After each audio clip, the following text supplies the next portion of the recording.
Hello guys, welcome to commerce campus. आज हम पढ़ेंगे chapter 2 of accountancy which is change in profit sharing ratio. इस chapter का जो पहला टॉपिक है वो है गुडविल।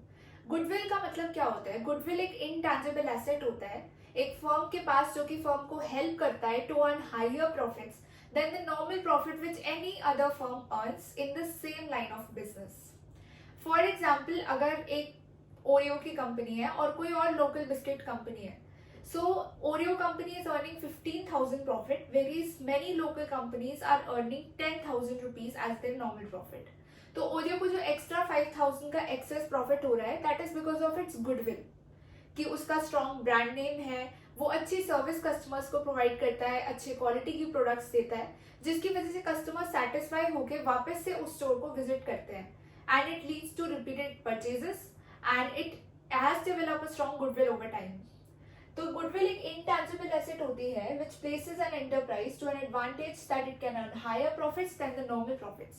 जहां बाकी सारे local companies normal profits earn कर रहे हैं, वही ओरियो की कंपनी हायर प्रॉफिट्स अर्न कर रही थी just because of it strong goodwill in the market. Goodwill के फीचर्स क्या है? It is an intangible asset. सबसे पहले हम गुडविल को देख नहीं सकते, it can not be seen, it can not be felt, it can not be touched, that is why it is an intangible asset. Also it is a not fictitious asset. Fictitious asset क्या होता है? जिसकी कोई value नहीं होती, but goodwill has a value. Goodwill is a valuable asset to the firm which helps the firm to earn higher profits. That is why it is a non-fictitious asset and it helps the firm to earn excess profits. Next we have is type of goodwill. We have two types of goodwill we are going to study is purchase goodwill and self-generated goodwill. Purchase goodwill का मतलब है जो एक business ने दूसरे business से खरीदी है। For example, we have two companies A and B. A जो है वो अपना बिजनेस बी को सेल कर रहा है और ए 20 लाख के एसेट सेल कर रहा है, 8 लाख की लायबिलिटी सेल कर रहा है। तो जो नेट एसेट्स होंगे, नेट एसेट्स क्या होता है? Assets minus liability. तो नेट एसेट्स होगा 20 lakh minus 8 lakh which is 20 lakh minus 12 lakh which is 8 lakh. लेकिन जो फर्म बी है वो उसको 8 लाख की जगह 10 लाख रुपीस पे कर रहा है। सो 2 लाख वो एक्स्ट्रा किस लिए पे कर रहा है? For the goodwill. Net assets 8 lakh rupees के थे, बट फर्म बी फर्म ए को 2 लाख एक्स्ट्रा दे रहा है for the 2 lakh of goodwill which is purchasing. तो ये होती है परचेज गुडविल, जो एक फर्म दूसरे फर्म से खरीदता है जब बिजनेस सेल होता है। Purchase goodwill books of account में रिकॉर्ड करी जाती है क्योंकि a consideration is paid for it. Purchase goodwill वो गुडविल है जो हम बुक्स ऑफ अकाउंट में रिकॉर्ड करेंगे just because the purchase consideration is paid for it in money और इन काइंड। लेकिन सेल्फ जनरेटेड गुडविल जो फर्म खुद से डेवलप करता है, जिसके लिए कोई किसी भी टाइप की परचेज कंसिडरेशन पेड नहीं होती, so that is a self generated goodwill. Self generated goodwill books of account में हम नहीं रिकॉर्ड करते, सिर्फ परचेज गुडविल रिकॉर्ड होती है। In the asset side of the balance sheet, purchase goodwill is recorded. According to Accounting Standard 26, AS 26, intangible assets states that goodwill is not recognized in the books of account until and unless a purchase consideration is paid for it. जब तक एक purchase consideration इन कोई cash में amount नहीं पे होता या kind में अमाउंट नहीं पे होता, तब तक वो बुक्स ऑफ अकाउंट में नहीं रिकॉर्ड होगी, तब तक वो सेल्फ जनरेटेड गुडविल ही रहेगी। सो अब हम टॉपिक पढ़ेंगे that how to value the goodwill. Mainly 3 methods होते हैं टू वैल्यू द गुडविल जो हम इस चैप्टर में पढ़ेंगे, that is average profit method, super profit method and capitalisation method. इन तीनों ही मेथड्स को हम डिटेल में पढ़ेंगे, starting with the average profit method. इसके अंदर 2 फॉर्मूलाज है which we have to memorise, which is average profit का फॉर्मूला कि एवरेज प्रॉफिट कैसे निकालते हैं। क्वेश्चन में गिवन होगा कि आपको पास्ट 4 ईयर्स का निकालना है, पास्ट 3 ईयर्स का निकालना है एवरेज प्रॉफिट, या फिर कितने ईयर्स का निकालना है। तो जितना भी टोटल प्रॉफिट आएगा फॉर पास्ट 4 ईयर्स से, तो उस टोटल प्रॉफिट को डिवाइड करेंगे बाय नंबर ऑफ ईयर्स। अगर हम 4 ईयर्स का टोटल निकाल रहे हैं तो 4 ईयर्स से हम डिवाइड करेंगे। फिर इसके बाद गुडविल निकालेंगे। गुडविल में एवरेज प्रॉफिट जो आएगा, यहाँ से एवरेज प्रॉफिट निकालने के बाद जो हमारे पास एवरेज प्रॉफिट आएगा उसको हम मल्टीप्लाई करेंगे नंबर ऑफ ईयर्स परचेज से। Number of years of purchase जो है वो हमें क्वेश्चन में ऑलरेडी गिवन होगा, जिससे हमें सिर्फ मल्टीप्लाई करना है। दिस कैन बी 2, 3, 4, 5, जितना भी क्वेश्चन में गिवन है। तो गुडविल हम ऐसे क्यों निकालते हैं, क्योंकि गुडविल जो होती है वो होती है कि हम फ्यूचर में कितने प्रॉफिट्स निकालेंगे, और हम क्वेश्चन में ऐसा अज्यूम करके चलते हैं कि फ्यूचर में हमें कितने प्रॉफिट्स आने हैं, that is dependent on the average profit of past year. तो जो हमारे पास्ट ईयर के एवरेज प्रॉफिट आते हैं उसको हम number of years of purchase से मल्टीप्लाई करते हैं कि कितना हम अज्यूम कर रहे हैं कि उस टाइप के प्रॉफिट हमें फ्यूचर में कितने साल तक होने वाले हैं। अगर हमें से 1,20,000 का एवरेज प्रॉफिट आया है और क्वेश्चन में गिवन है 2 ईयर्स, तो 1,20,000 इंटू 2 गुडविल आएगी 2,40,000 की। एक क्वेश्चन करते हैं। The first question is very simple without any adjustments. Question से सारा तारा जारा पर partners in a firm were sharing the ratio in 3:2:1. They admit Dara into the partnership for 1/4 share, and in the future profit for this purpose goodwill is to be valued at twice the average profit, twice the average annual profit of previous 4 years. Calculate the goodwill. तो इतना जो question है यहाँ तक का, इसका answer से solution से कोई लेना देना नहीं है, सिर्फ यहाँ से क्वेश्चन स्टार्ट होता है। Goodwill is to be valued at twice the average annual profit of previous 4 year, calculate the goodwill. यहाँ पे एवरेज एनुअल प्रॉफिट्स गिवन है 25 के, 24, 23, 22 ईयर्स के लिए, 4 ईयर्स के लिए। सो हाउ टू स्टार्ट, सबसे पहले हमें एवरेज प्रॉफिट निकालना है which is total profit upon number of years. तो सबसे पहले हम टोटल प्रॉफिट निकालेंगे। Total profit is equal to 40,000 plus 30,000 plus 30,000 and plus 20,000। सारे, क्योंकि यहाँ पे लिखा है प्रीवियस 4 इयर्स का एवरेज एनुअल प्रॉफिट निकालना है, तो सारे 4 इयर्स के प्रॉफिट्स हम ऐड करेंगे। ऐड करके आएगा हमारे पास 1,20,000। इसके बाद हमें एवरेज प्रॉफिट निकालना है। Average profit is total profit divided by number of years.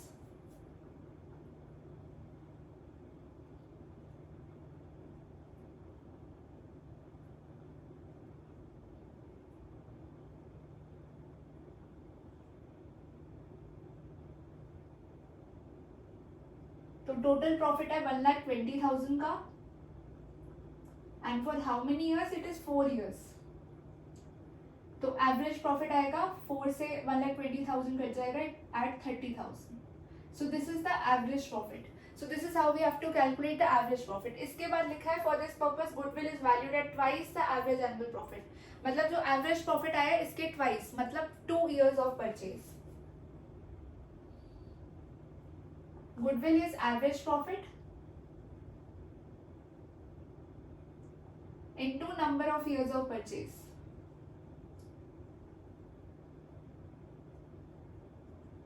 Average profit 30,000 का है, multiplied by number of years of purchase question में 2 given था, तो goodwill will be of ₹60,000 rupees. This was a simple question. इसके अलावा भी adjustments वाले question भी करेंगे। तो अब ये सेकंड क्वेश्चन है विद एडजस्टमेंट्स वाला, तो इसको स्टार्ट करते हैं। First we read it. A and B partners है जो कि 2:1 में शेयर कर रहे थे। They agree to change their profit sharing ratio. इस पर्पस के लिए गुडविल को हमें 2 years purchase of average profit of last 4 years पे वैल्यू करना है। यहाँ पे हमें एवरेज प्रॉफिट गिवन है और यहाँ पे 5 एडजस्टमेंट्स गिवन है। तो सबसे पहले हम सॉल्यूशन में एक एडजस्टमेंट टेबल बनाएंगे where we will start by adjusting the average profit annual profits of 4 years.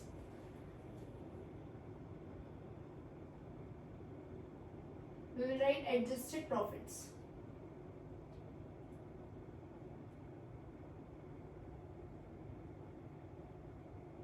कौन कौन सी ईयर एंडेड के लिए गिवन है? 22, 23, 24 एंड 25।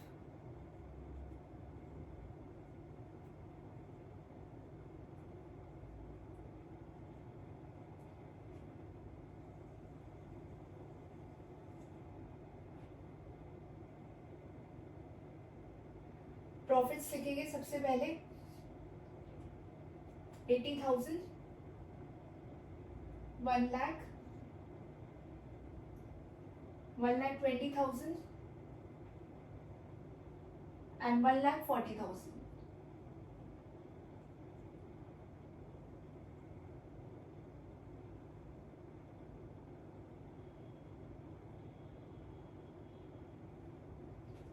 फर्स्ट एडजस्टमेंट गिवन है profit for the year ended 31 March 2022 इस साल के लिए।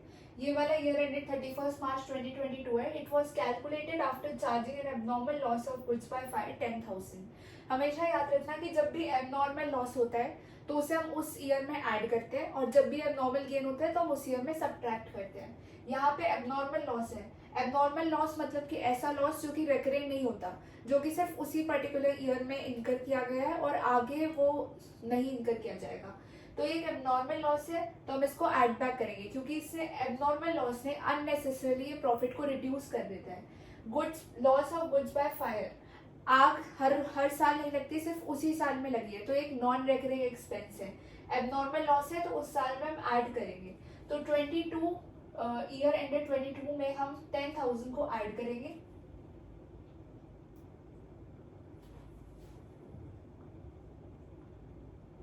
Add abnormal loss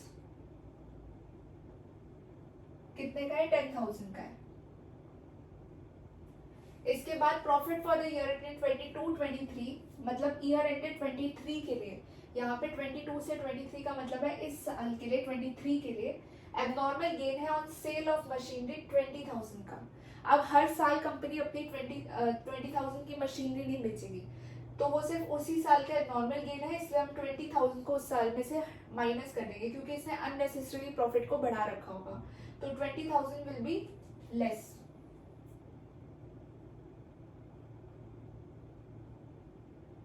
less abnormal gain कितने का? 20,000 का इस साल में, और लेस करेंगे तो हम ब्रैकेट्स में डालेंगे. During the year ended 31 March 2023, मतलब 2023 के लिए, इसी साल के लिए, the firm's asset were not insured due to oversight. Insurance premium of 20,000 is a recurring annual expense. वो बोल रहा है कि 10,000 का रेकरिंग एनुअल एक्सपेंस जो था इनकर करना था फर्म को, वो उससे अपने प्रॉफिट एंड लॉस कैलकुलेट करते हुए सब्ट्रैक्ट नहीं किया, माइनस नहीं किया. तो ये फर्म का एक एक्सपेंस था, तो फर्म ने कंसिडर नहीं किया. तो हमें एडजस्टेड प्रॉफिट कैलकुलेट करते हुए हमें इसको एडजस्ट करना होगा, हमें इसे माइनस करना होगा. तो हम लेस करेंगे insurance premium.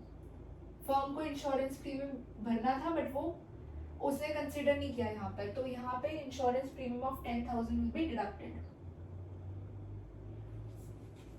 On 1st April 2023, 5 cycles costing 20,000 were purchased and wrongly debited to traveling expenses. Depreciation is charged at the rate 25% per annum. सबसे पहले it is talking about on 1st April 2023. तो ये कौन सा year है? Year ended 2024. क्योंकि जो 24 वाला ईयर एंडेड है, it goes from 1st April 2023 to 31st March 2024. तो 1st April 2023 को अगर उसने 5 साइकिल्स को परचेज किया है तो वो इस वाले साल की बात कर रहा है, 31st March 2024 की. तो वो बोल रहा है कि 5 साइकिल्स उसने परचेज करी, costing 20,000 were purchase and they were wrongly debited to travelling expenses account.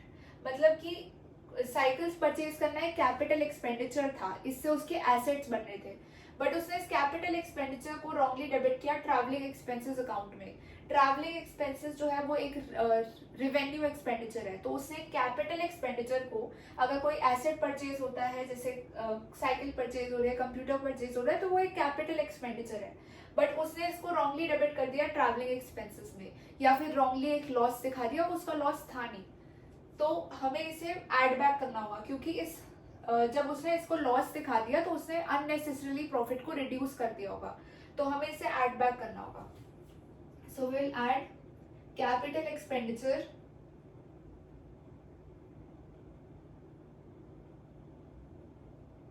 wrongly treated as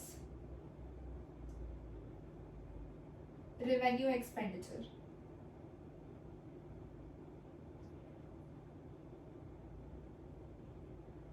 March 31, 2024 में 20,000 will be added.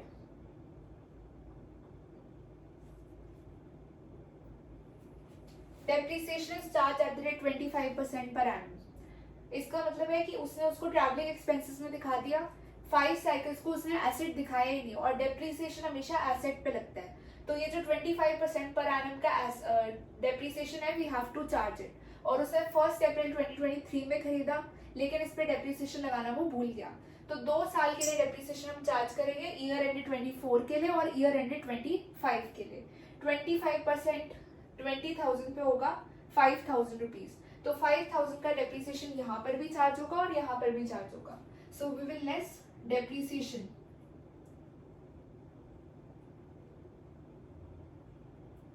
On cycles. तो 5000 का डेप्रिसिएशन माइनस होगा, ब्रैकेट में शो होगा ये दोनों साल के लिए।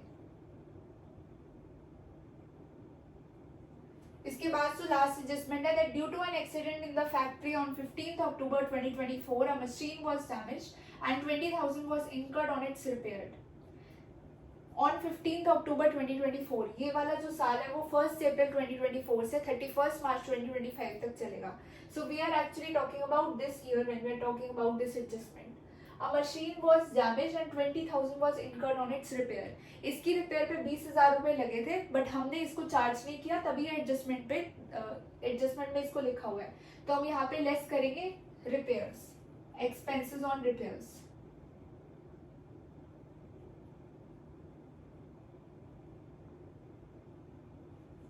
₹20,000 है जो यहाँ पे जाके माइनस हो जाएंगे। अब हम एडजस्टेड प्रॉफिट कैलकुलेट करेंगे। ओरिजिनल प्रॉफिट से इसमें जितने भी एडजस्टमेंट है, इसके बाद जो एडजस्टेड प्रॉफिट आएंगे, will calculate that.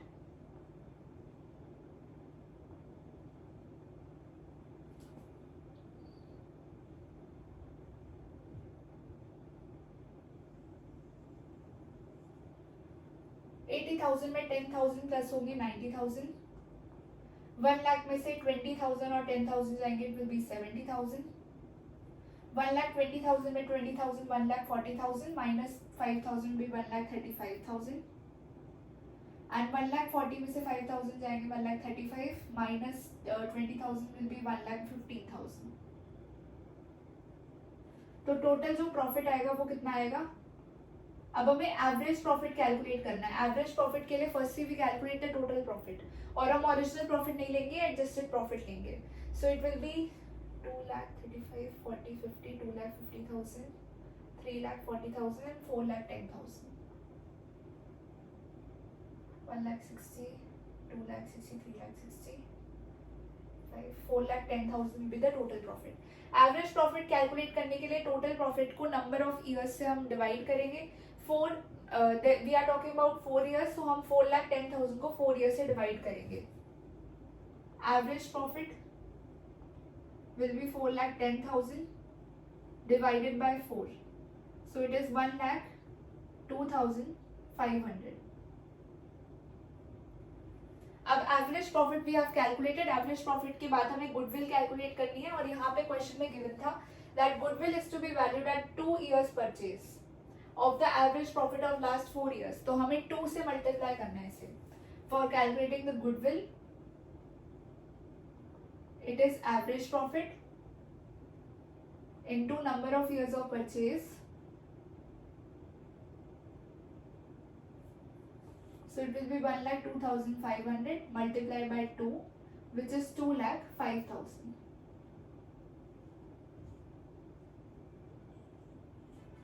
So this is how we calculate the goodwill. और यहाँ पे 5 एडजस्टमेंट थी, एक और क्वेश्चन करेंगे with adjustment so that it will B clear. ये जो है ये सेकंड क्वेश्चन है, ये एवरेज वेटेड प्रॉफिट पे बेस्ड है। एवरेज वेटेड प्रॉफिट भी वैसे ही होता है जैसे हम एवरेज प्रॉफिट निकालते हैं, बट लास्ट में जाके थोड़ा फॉर्मूला डिफर कर जाता है। तो हम सबसे पहले क्वेश्चन पढ़ते हैं। A and B are partners sharing profits equally, they admit C into the partnership for equal share.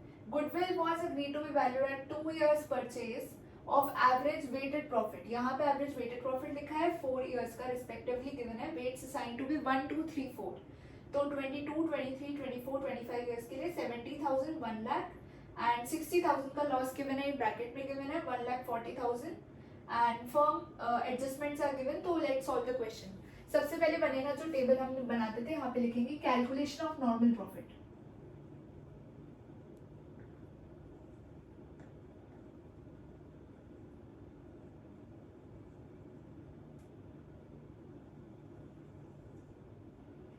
चारों ईयर्स लिख लेंगे। Years ended 2022, 2023, 2024 and 2025।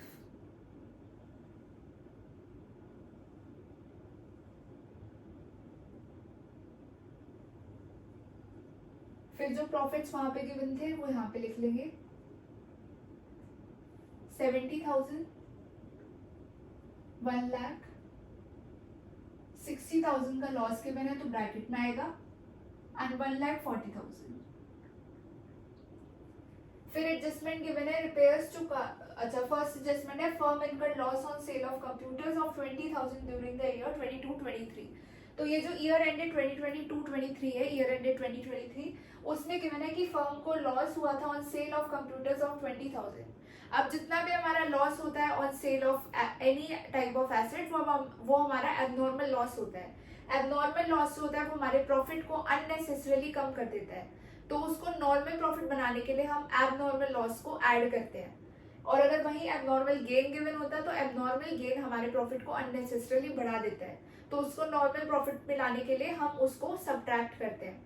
तो यहाँ पे एबनॉर्मल लॉस था, ये ऐड बैक हो जाएगा 20,000 का। ऐड एबनॉर्मल लॉस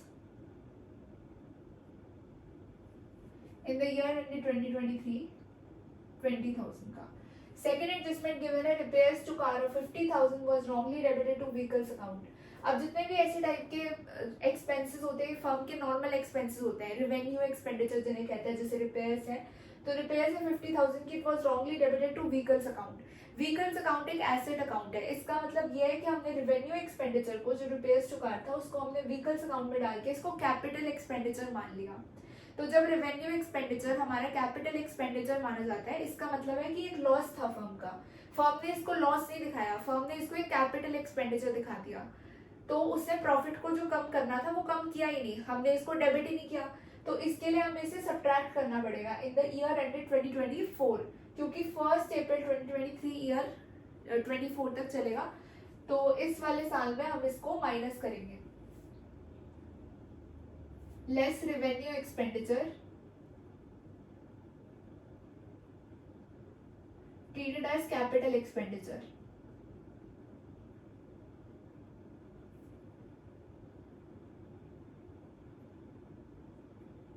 $50,000 जो था वो इस वाले ईयर में लेस हो जाएगा, so it will be subtracted.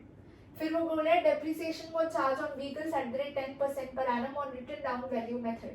ये जो हमारा रिपेयर्स जो हुआ था 50,000 को, उसको हमने एसेट मान लिया हमारा व्हीकल्स अकाउंट में डाल के कि ये रिपेयर्स नहीं था, एसेट हमने खरीदा, तो हमने इस एसेट पे जो हमने 50,000 का एसेट माना था उस पर हमने डेप्रिसिएशन 10% पर एनम का लगा दिया। तो डेप्रिसिएशन लगना नहीं था क्योंकि वो एसेट नहीं था, वो सिर्फ रिपेयर्स था, तो उसने प्रॉफिट को अननेसेसरली कम कर दिया होगा, तो डेप्रिसिएशन हम ऐड बैक करेंगे। प्रॉफिट को नॉर्मल प्रॉफिट बनाने के लिए डेप्रिसिएशन हम ऐड करेंगे। क्यों? क्योंकि डेप्रिसिएशन लगना नहीं था, फर्म ने वैसे ही लगा दिया। तो 10% 50,000 पे 5,000 का डेप्रिसिएशन होगा ईयर एंडेड 24 के लिए, और नेक्स्ट ईयर के लिए सबसे पहले ये हम ऐड करते हैं डेप्रिसिएशन।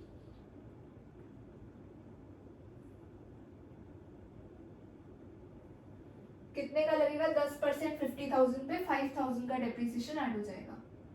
अब ये रिटन डाउन वैल्यू मेथड है, तो 50,000 में से 5,000 का डेप्रिसिएशन जाएगा, 45,000 बचेगा, और 45,000 पे 10% का डेप्रिसिएशन 4,500 होता है, तो नेक्स्ट ईयर में हम 4,500 का डेप्रिसिएशन ऐड करेंगे।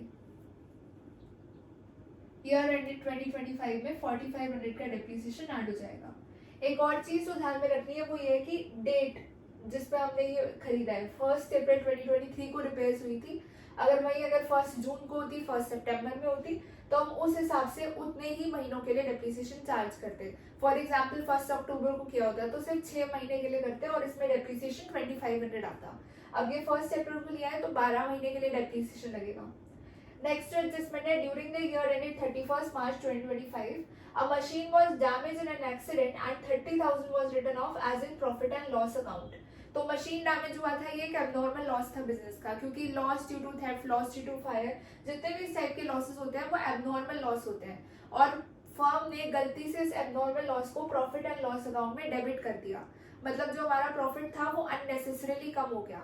अब इसे एबनॉर्मल लॉस को हमें ऐड बैक करना होगा लास्ट ईयर में, ईयर एंडेड 2025 में। Add loss due to theft, loss due to accident वो लिख लेंगे 2025 में कितने की? 30,000 का।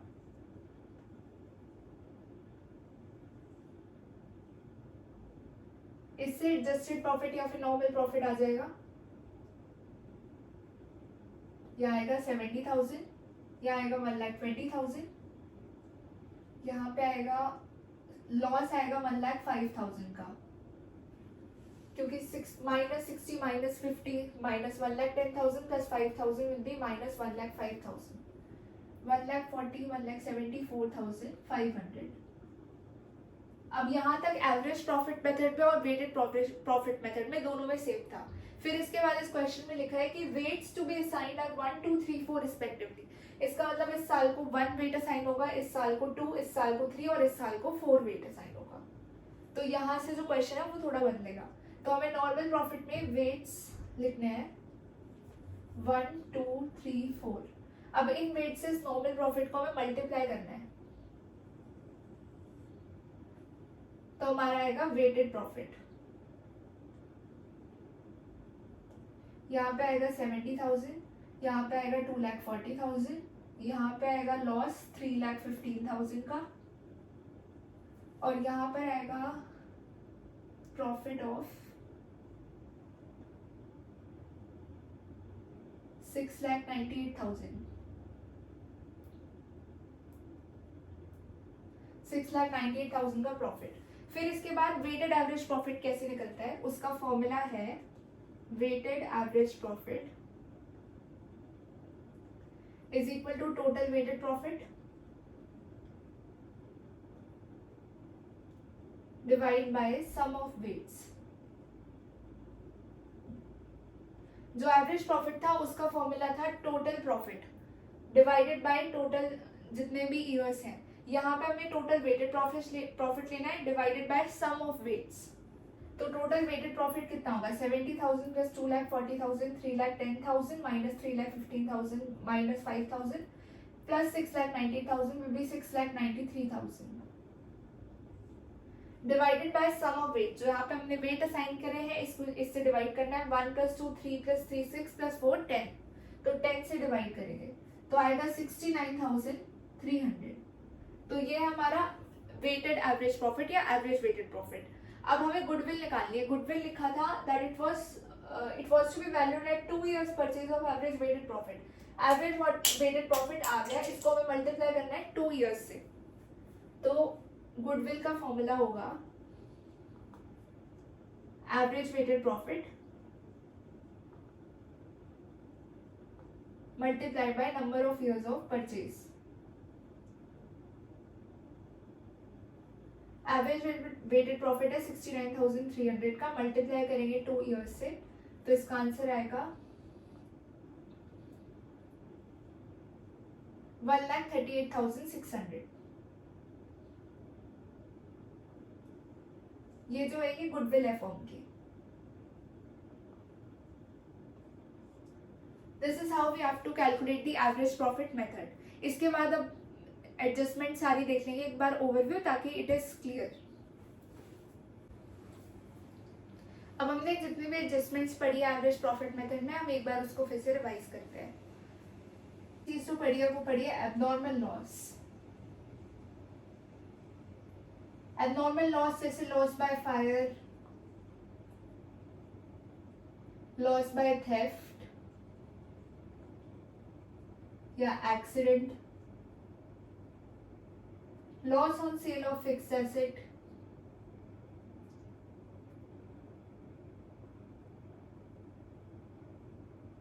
इस टाइप के जितने भी लॉसेस हैं, loss by fire, loss by theft, loss on sale of fixed asset, ये सब रेकरिंग नहीं होते, ये सब रेगुलर नहीं होते, ये बहुत रेयरली बहुत सालों बाद अकर करते हैं।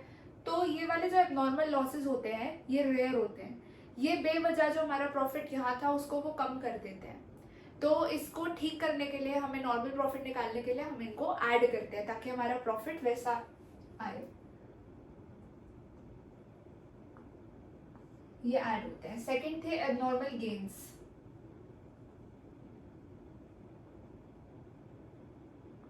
कोई भी एबनॉर्मल गेन है जैसे gain on sale of fixed asset,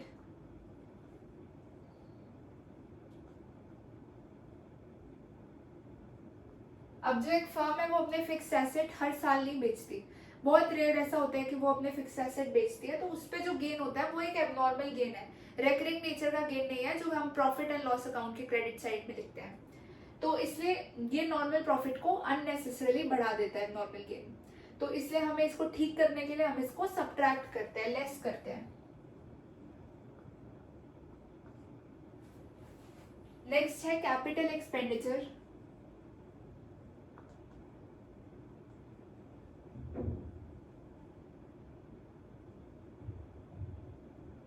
wrongly treated as revenue expenditure।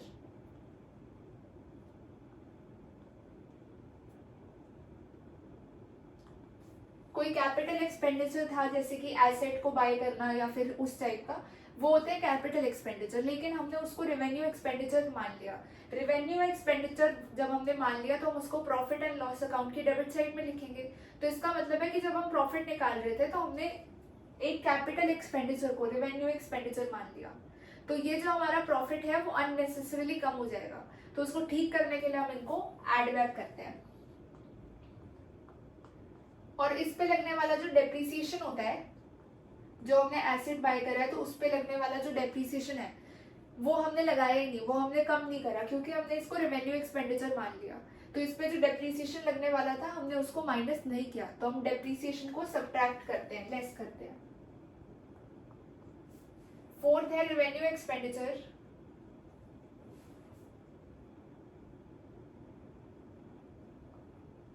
Treated as capital expenditure.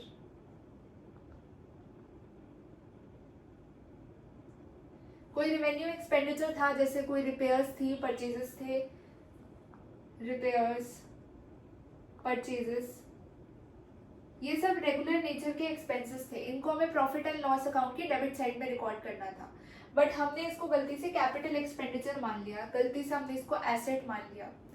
तो हमने प्रॉफिट एंड लॉस अकाउंट की डेबिट साइड में लिखा नहीं है, तो हमारा प्रॉफिट जो है वो अननेसेसरी बढ़ा हुआ आएगा। तो उसको नॉर्मल प्रॉफिट बनाने के लिए हम इसको सब्ट्रैक्ट कर देते हैं, लेस। और इस पे जो लगा था हम डेप्रिसिएशन, हमने इसको एक कैपिटल एक्सपेंडिचर मान लिया, एक एसेट मान लिया, तो हमने इस पे ऑब्वियस सी बात है डेप्रिसिएशन भी लगाया होगा। लेकिन क्योंकि ये रिपेयर्स थे, परचेजेस थे, इस पे डेप्रिसिएशन लगना नहीं था। रिपेयर्स परचेजेस पे डेप्रिसिएशन नहीं लगता, लेकिन हमने लगा दिया गलती से। तो इसको ठीक करने के लिए हम डेप्रिसिएशन जो हमने माइनस किया हम उसको ऐड बैक कर देंगे, तो डेप्रिसिएशन जो है वो ऐड हो जाएगा। इसके बाद अगर क्लोजिंग स्टॉक ओवर वैल्यू या अंडर वैल्यू का केस आता है, फिफ्थ वाला, क्लोजिंग स्टॉक ओवर वैल्यू या फिर अंडर वैल्यूड। जो हम ट्रेडिंग अकाउंट बनाते हैं, ट्रेडिंग अकाउंट, उसकी इस साइड में, डेबिट साइड में हम ओपनिंग स्टॉक लिखते हैं और क्रेडिट साइड में हम क्लोजिंग स्टॉक लिखते हैं। यहां पे आता है ग्रॉस प्रॉफिट। तो अज्यूम करते हैं कि हमारा क्लोजिंग स्टॉक जो था वो 10 का था, ओपनिंग स्टॉक 15 का था, नहीं ओपनिंग स्टॉक 5 का था, तो हमारा जो ग्रॉस प्रॉफिट आएगा वो भी 5 का आएगा। अब क्लोजिंग स्टॉक को अगर हमने ओवर वैल्यू कर दिया, मतलब क्लोजिंग स्टॉक 10 का था, अगर हमने गलती से इसको थोड़ा बढ़ा के मान लो 15 कर दिया, तो हमारा जो ग्रॉस प्रॉफिट आएगा वो कितना आएगा, 15 माइनस 5 10 का आएगा। तो ग्रॉस प्रॉफिट बढ़ के आएगा। ग्रॉस प्रॉफिट अगर बढ़ गया तो हमें इसको कम करना पड़ेगा ठीक करने के लिए, तो हम इसको लेस करते हैं। और वही अगर हमने क्लोजिंग स्टॉक को अंडर वैल्यू कर दिया, जो 10 का था अगर हमने इसको से 8 का दिखा दिया, तो हमारा ग्रॉस प्रॉफिट कितना हो जाएगा, 8 माइनस 5 3 का हो जाएगा। तो ग्रॉस प्रॉफिट जो 5 का था वो अननेसेसरीली कम हो गया, तो इसको ठीक करने के लिए हम इसको ऐड कर देंगे। वैसे हमारा ओपनिंग स्टॉक है, ये भी ओवर वैल्यू हो सकता है और अंडर वैल्यू हो सकता है। जो हमारा ट्रेडिंग अकाउंट बनता है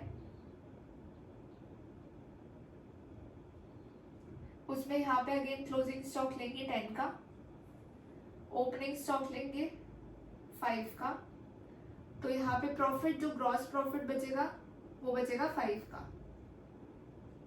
अगर हमने ओपनिंग स्टॉक को ओवर वैल्यू कर दिया, अगर ये 5 की जगह मान लो 8 दिखा दिया, तो हमारा ग्रॉस प्रॉफिट कितना हो जाएगा, 10 माइनस 8 2, तो ग्रॉस प्रॉफिट अननेसेसरीली कम हो गया, तो इसको ठीक करने के लिए हम इसको ऐड बैक कर देंगे। अगर हमने ओपनिंग स्टॉक को अंडर वैल्यू कर दिया, 5 का था तो हमने इसको मान लो 3 का मान लिया, तो 10 माइनस 3 7 का ग्रॉस प्रॉफिट आ जाएगा, तो ये अननेसेसरली 5 का 7 बढ़ जाएगा। तो प्रॉफिट बढ़ गया तो उसको ठीक करने के लिए हम इसको लेस कर देंगे, सबट्रैक्ट कर देंगे। तो ये थे कुछ एडजस्टमेंट्स, इसको याद रखने के लिए। जो capital expenditure wrongly treated as revenue expenditure, इसको याद रखने के लिए यहाँ पे ऐड हुआ है तो डेप्रिसिएशन लेस होगा। Revenue expenditure treated as capital expenditure, यहाँ पे अगर हमने इसको लेस किया है तो डेप्रिसिएशन इसका ऐड हो जाएगा। Thank you guys for watching the video. Next video में हम सुपर प्रॉफिट मेथड और कैपिटलाइजेशन मेथड करेंगे।